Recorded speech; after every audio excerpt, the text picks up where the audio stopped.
শোনো গো আমার মা জননী, থামে না আমার চোখের পানি।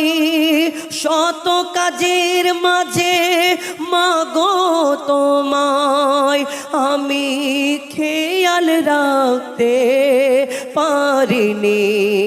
কত কষ্ট দিয়েছিলাম মাগো, কত কষ্ট দিয়েছিলাম, তো বউ তুমি দূরে দাওনি ঠেলে। ও গো মা জননী, ঘুমিয়ে কেন একবার ডাকো বাছা বলে। ও গো মা জননী, ঘুমিয়ে কেন একবার ডাকো বাছা বলে, একবার ডাকো।